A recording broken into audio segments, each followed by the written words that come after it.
با آزادی آنلاین خوش آمدید. از زمان دعوت تیرماهی جوانان به ارتش بیش از یک هفته گذشت.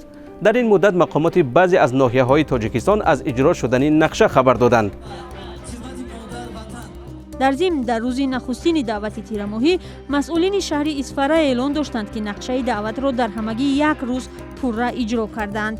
اما ساکنان از افزایش دعوت مجبوری یا ابله شکایت دارند. همگی ما گرفته بردن به شعبه وزارت کارهای داخلی ناحیه شاماز.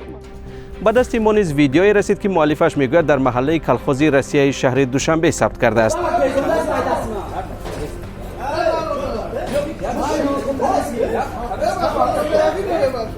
چند نفر میخواهند جوانی را به ماشین بار کنند تا به گفته آنها در کمیسریت حربی شخصیتش را معلوم نمایند، ولی اطرافیان جوان به این کار مانع میشوند.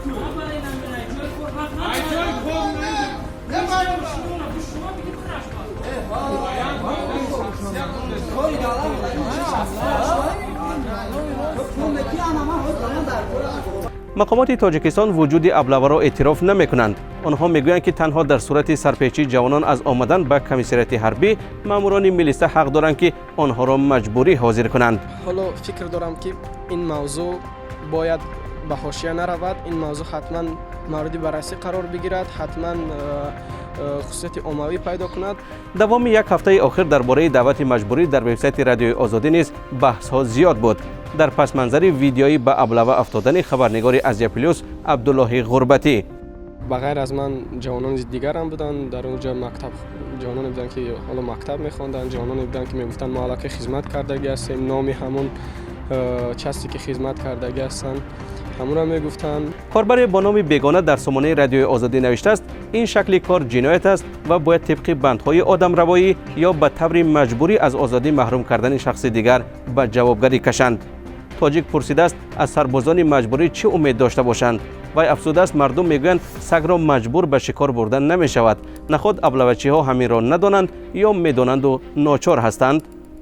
کاربر دیگری بینام پیشنهاد کرده است که باید مقامات چون در روسیه مهلت خدمت در ارتش را از 2 به 1 سال پایین بیارند. وطندار میگوید یک دوستش از ازبکستان نقل کرده است که در آن کشور برای سربازان معاش میدهند و هر کسی به خدمت نمی رود باید به بودجه پول سپارد. وطندار گفته است تاجیکستان باید این کار را تجربه کند و به باور او هم به بودجه پول می شود و هم ارتش نیرومند می گردد. بحث‌ها درباره املای نوی زبان تاجیکی که باید تا سال 2020 تهیه شود نیز داغ است. وجود این بعضی چیزها قابل قبول نیست. چندی از کاربران از مقامات خواستند هرچی زود مشکل اجتماعی و مهاجرت را حل کنند تا مسئله زبان هم راه حل خود را پیدا کند. آنان گفته است دیگر کار نیافتید، اقتصاد را بالا برید، آدمان از مهاجرت بیزار شدند. جابر هم گفته است صنعت کنونی چی شد؟ با زبان، با شاعران، به جای یک جمله یک میخ سازید. بیچاره فردوسی 40 سال شاهنامه نوشت، اخیر در بدرش کردند. فرق چیست که رجب علی مادر اچه آچه یا که بوه میگوید. شمس گفته است این موضوعی است که در 10 سال یک بار به یادمان میرسد. مشکلات در چیزی دیگر است، یعنی دوست نداشتن زبان مادری. در حقیقت ما امروز با کدام مکتب رویم با آموزگاران صحبت کنیم، در نوبت اول همین پرابلم املا رو میبردارن، دشوارم هستی.